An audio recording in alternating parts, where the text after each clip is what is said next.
I have missed you. This is going to be weird, but I don't care. That's so creepy, but it's my baby. I haven't seen this car since you all last saw this car. Back in June, when I completed that 2,500 mile road trip down to the south of France, across to Italy, and then back up through the Swiss Alps, because as soon as I got back to the UK, the car came straight here to Hilton and Moss. You might remember, it was a bit of a snagging list at the end of the restoration process, which we were celebrating the completion of with that road trip. Just stuff that I kind of, wanted to be attended to, fitment issues and screws and bolts that needed to be changed, things like that. And so I dropped it off here, and then I had that crazy summer with things like Goodwood Festival of Speed and going over to America for Monterey Car Week. I just haven't been around. So actually the team at Hilton and Moss called me and were like, do you actually want this car back? Because it's been here for an insanely long time. I was like, yes, please. But I think they were probably quite grateful because it gave them a whole lot of time to really make sure everything was perfect. And they are perfectionists here, like OCD perfectionists, and it was important to them that they ironed out all those little tiny snags and issues that we discovered once the car was kind of put back together. This might be quite boring, but I'll run you through the snags just so that you can understand exactly what the team have been doing and the kind of stuff that happens when you pull apart and put back together again a 20-year-old Ferrari. So for example, some little rubber nipples down here, the inside of the kind of door hinges, that controls the interior lights when you open and close the doors. I think both of those had fallen off, or at least one had, so that had to be replaced. You've got various kind of seals on the doors, this very thin bit of rubber here. These are very finicky. I think one side it got trapped under some bodywork, one part had come loose, so they've both been replaced. Also this sort of sealant here wasn't fitted quite correctly, so that's been pushed back into place. Behind the seats, you have the fuse box covers. They were actually fitted back to front weirdly, so one of them was rattling around, so that's been sorted out. Back here, the side intake, if you looked in through that sort of grate, you could actually see some things weren't fitted correctly. They were sort of flapping around. It looked a bit weird. This sort of window surround here, I mean, the thing is, any Ferrari 360 I've seen, the window surround here has been different. I think it's because back in the early 2000s at Maranello, they were like, I didn't make it up. But we discovered when you took these side windows out, they just put so much sealant in there. So yeah, they're never quite the same, but anyway, they have now been refitted and aligned perfectly, so they mirror both sides, which is great. So it just looks a bit sharper. If I close that there, it all looks as it should. This rear glass wasn't quite perfectly matched up. It was sort of a mil or two out, and you might remember at the top of the cistern pass, I noticed one of these bolts had fallen out, so they've been replaced.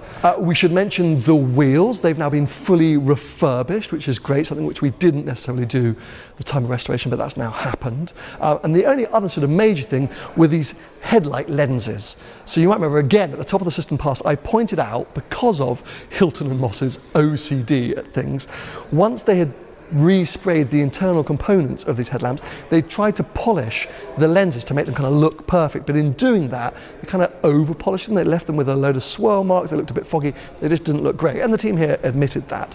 But we didn't really know what else to do because, as far as I understood it, you couldn't replace just the lenses. You had to replace the entire headlight units, and they're like $4,000 each. So we were like, oh, what do we do now? But after posting that video, a company called Stradale Spares got in touch and said, oh my God, we've been developing new lenses for the 360s. Would you like to have some? And I was like, yes, please. So these are sort of carbon copies of factory lenses for 360s. And I know that's true because they swirl up, they sort of spider web up after being washed as quickly as real 360 lenses. So I think I need to get those PPF'd, but they look fantastic. They look brand new once again. So I think that's it. I mean, that was the snagging list, all now completed and rectified. So with the refurbished wheels as well, the car is just looking even better than ever. I mean, these are, I say, they're tiny little things which don't really matter, but it was important to rectify and get the car looking as good as it ever could or should.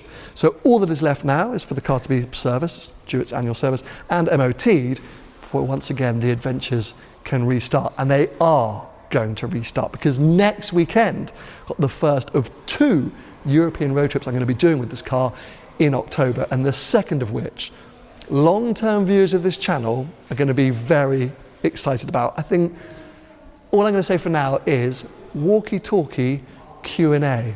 It's my little teaser, my little hint that only long-term viewers of automotive YouTube will understand, but if you do understand it, yes, what you think might be happening is happening, and this car's going to be part of it. So, I cannot wait to get it back on the road.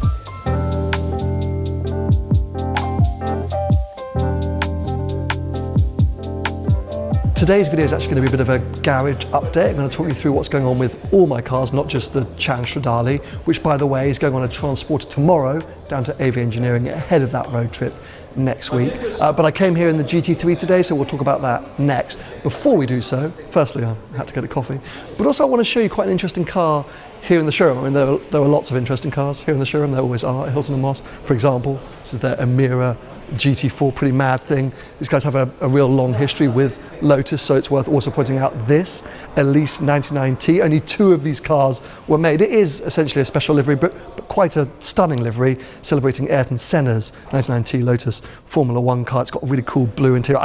I like that. I like a heritage liveried Elise. Probably have to mention the fact that there's a Singer in the middle of the showroom. Still haven't ever driven a Singer, but that might change. I'm working on something for November, so stay tuned.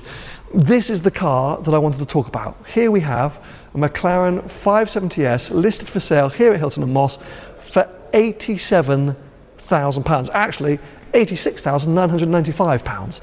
That is unbelievable. You might remember, I used to own a McLaren 540C. Tony used to own a McLaren 570S. These cars are spectacular. How many miles has this thing got on it? 6,600 miles. 6,600 miles for a 2016 570S, not even a 10-year-old car. That is the bargain of the century, and I can prove that with the car that's right next to it. Of course, Ferrari 488. I guess the 488 rivaled the 650S more than the 570, but because McLaren performance is so insane, the 570 was, quick enough compared to this thing. And the 488's up at 180 grand. It's a 90 grand price difference. I mean, it is mad. I mean, I don't know why we are all sleeping on these McLarens. Okay, fine. This era, they weren't particularly reliable, but there are enough independent places now that can maintain these cars, and I just think that is, and this is a nice spec. I'm sort of tempted. Unbelievable, but yes. We're not talking about adding cars to the garage today. We're talking about the cars that are already here, including, the GT3, which is parked outside. So, say goodbye to the CS until next week. Go jump in the GT3 and talk about my plans for the Porsche in my life, the only Porsche in my life at the moment. Maybe that does need to change. Let's see.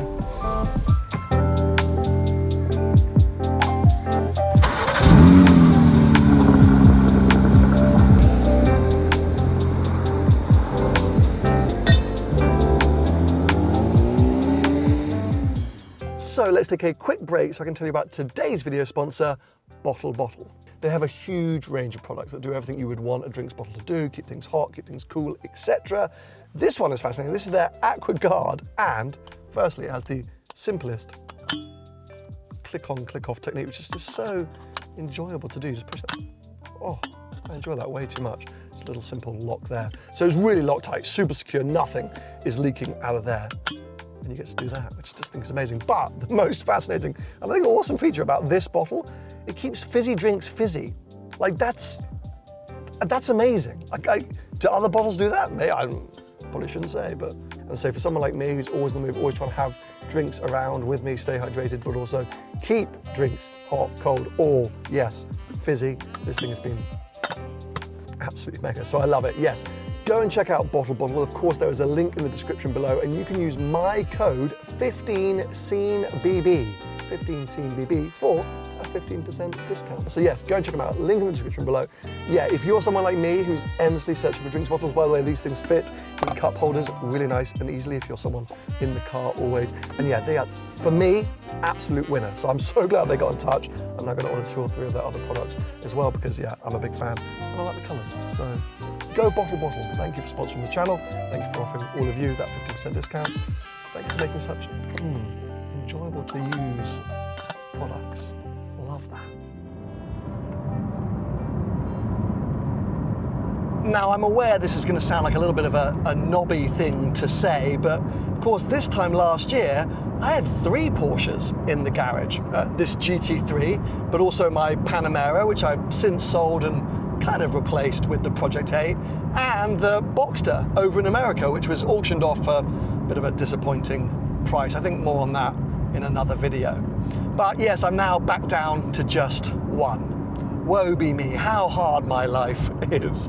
But I gotta be honest, this kind of feels like the perfect one Porsche for me, and actually, I don't really know how I'd ever replace this car with any other sports car, let alone any other Porsche or 911.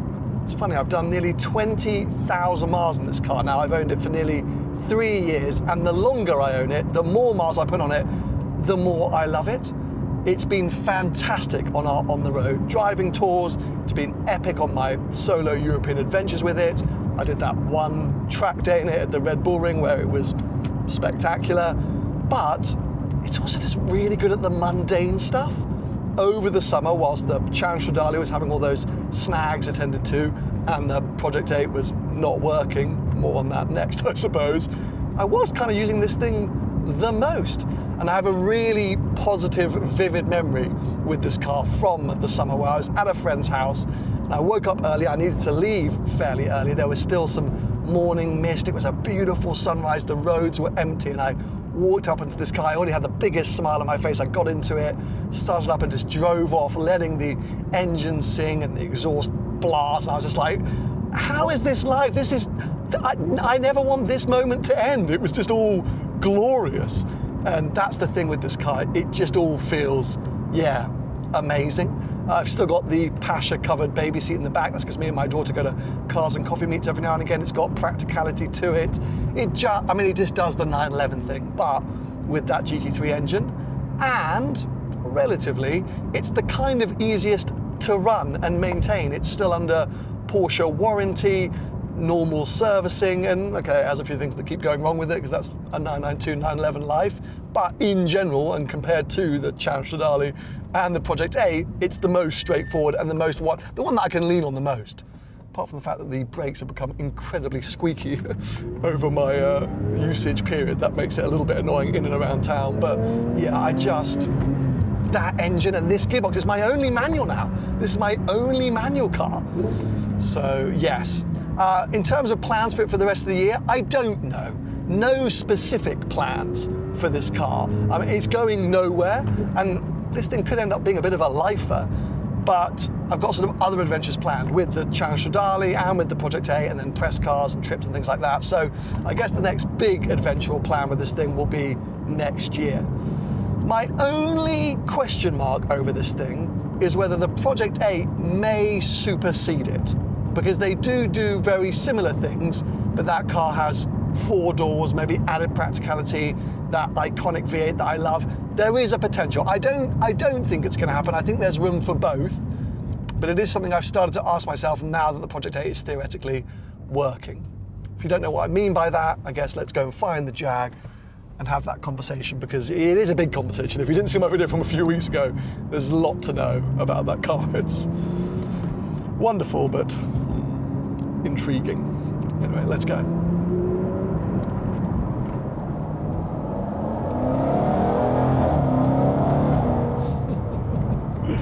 Sorry, Twiggy. Where do I start with this car then? Well, if you didn't see my video from a few weeks ago where I took this thing to Portugal as part of one of our on-the-road driving tours, let me quickly recap that video. As a reminder, I bought this thing back in May, and initially I was so overexcited. I was ecstatic, because this car always felt like the one that got away. I'd always wanted to own one, just never really figured out how to. And then suddenly, there I was with the keys on my very own Project 8. But things kind of went south pretty quickly. The issues started to arise, the bills started to rack up, and long story short, it cost me about £12,000 to get the car in shape to be able to do the Portugal trip. £12,000! Not exactly what I was planning. The problem was, whilst I was spending all that money and trying to fix the various issues, I wasn't using the car. It was just kind of sitting in workshops, and yeah, that just really depressed me. So much so that I actually even tried to sell the car. I offered it off market to a few people, had some bids, but never actually parted ways, because I thought, you know what, before I sell it, I need to kind of give it a chance and really start to properly use it and see if it can win me back round. And thank God that I thought that, because when I went to Portugal, this thing was perfection, unbelievable. The first couple of days I was kind of figuring it out. By the end of the trip, yeah, obsessed, so happy. But I still had a question of, well, how's it going to perform as a daily, and are these issues going to persist? But since Portugal, I've been back here in the UK using it as a daily. I've put maybe 600 so miles on the clock. I've now done just over 9,000, and there've been no issues. I've been having the time of my life. It's been what I hoped Project 8 daily driver life would be.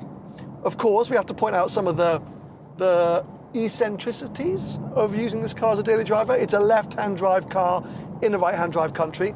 That's not really an issue. The only time it kind of pops up is if I forget and I get into the passenger seat, or if I'm into like a multi-story car park, I have to lean over the passenger seat to get one of the tickets, but that's fine. The XE is quite small, so that feels easy enough to do. Ride quality, it is stiff, this car. It's probably the stiffest of the three, over the Stradale, the GT3, and this is probably the stiffest, but it's fine, and you kind of know what you're getting into, or you should know what you're getting into. By default, this car starts up in dynamic mode. I almost always dial it straight back into eco mode when I'm using it as a daily driver. Firstly, because I need to save fuel. For the 1,000 kilometers through Portugal, this thing averaged 12.9 mpg.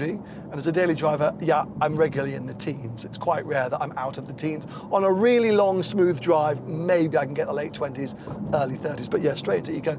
But also because I think it does feel like it softens off the suspension slightly. That might be a bit of an illusion, but yeah, but it's fine. I mean, I've had my daughter in here plenty of times. She falls asleep. She's very happy and comfortable. I see her head banging around, but she's fine. And it is a practical saloon car. You know, we load up the boot. It's got the 4 doors, the 4 seats, Apple CarPlay, great sound system. Like, I love it. I love it. I'm still not convinced by the spec. The orange paint is winning me around slightly, especially in the sunshine. It looked quite amazing, but it just doesn't feel very me. It's quite brash. And because I use this thing as a daily, I always wanted it to be dark blue. It was my dream, dark blue and silver wheels. But this one's orange with black wheels and a grey stripe. It just doesn't really add up.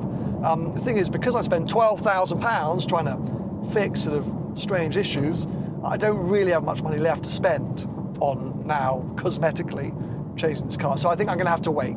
Leave it as is for now, and then maybe early next year I'll make some changes. Let's wait and see.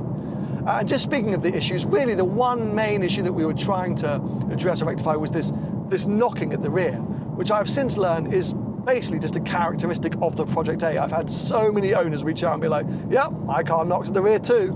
And it's what Tom Lenthal said to me. It's what I wish Jaguar Classic would have said to me, but they didn't. Spent a whole load of money trying to rectify it.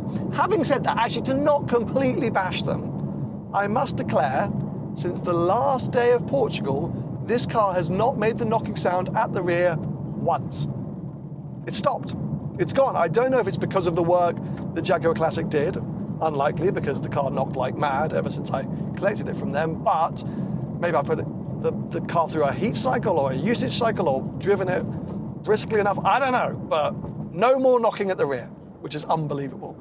And apart from that, I mean, there's a few little rattles here and there, but the car is stiff enough that there's always going to be some rattles because stuff's just going to get worked loose.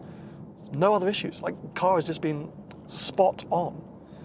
So what are the plans for it for the rest of the year? I would like, well, I am going to be using it as a daily driver, but I would like to do another adventure with it. Maybe sort of somewhere snowy, because let's not forget this car's all-wheel drive. It's my only all-wheel drive vehicle. The other two are rear-wheel drive. So maybe let's take advantage of that, put some winter tyres on and go, yeah, somewhere white-ish, because then the orange will really clash. So Scotland or Scandinavia in sort of December time, I think could be tons of fun. One more big adventure in this car this year feels right, but I will always be using it, so it might just crop up in content here and there anyway. And then into next year, we'll start planning what else I can do with this car. But it will definitely feature on some on-the-road driving tours, I'm sure some other European blasts. It's just, yeah, it is that only question as to whether it might start to threaten my GT3 usage, because, well, if I'm using it here as a daily and then on big European adventures, when will I use the GT3? I guess we'll find out, but for now we can just relax into it and enjoy both. Enjoy all three, and actually no, all four. Now there is one more car that is part of the STG garage which we haven't spoken about yet, and that's my dad's Land Rover 90. Well, that car is now officially my Land Rover 90, which Gotta be honest, feels a bit weird, but I have been working on it in the background, and we've been making some changes, upgrading it, updating it, more to come. Like I've got a video planned for a few weeks' time that reveals all. We're going to take on a little bit of an adventure. I'm not going to show you anything now because we're still doing some work, so yes, stay tuned. Land Rover 90 update to come. But it means, to recap, the STG garage includes my Ferrari 360 Challenge Stradale, my 911 GT3, this Jaguar XE Project 8, and now my Land Rover 90. When you say it like that, well, heck, it feels pretty complete. Those are essentially the 4 cars that I've been banging on about the most for the last 10 years of doing YouTube, okay, bar from maybe a Jaguar F-Type, but it feels like the XE kind of supersedes the F-Type in some ways. My point being, I don't really know if I'll ever change this lineup. I mean, that's such a lie. I will change to it. Will I change it? Will I add? I don't know. I'm sitting here now, not really wanting or needing any other cars. Never say never. This is the world of automotive YouTube, and heck, if suddenly a juicy brand deal comes in, I'll be off to the car dealerships. But for now, I don't know what else I could need or want. There's always probably 911s that I want, always Ferraris that I want, but I feel like I'm in a good holding pattern. I've ticked multiple boxes. The Land Rover even kind of starts to move into the classic area. It's a 1989. So yes, I think for now, I'll stay, to quote Austin Powers, and I'll be very, very happy doing so. I hope you've enjoyed the kind of update. Stay tuned because yes, Challenge Style Adventures next week, Land Rover 90 update after that, and a very big, very exciting trip that's coming soon after that for all of you OG subscribers. See you soon.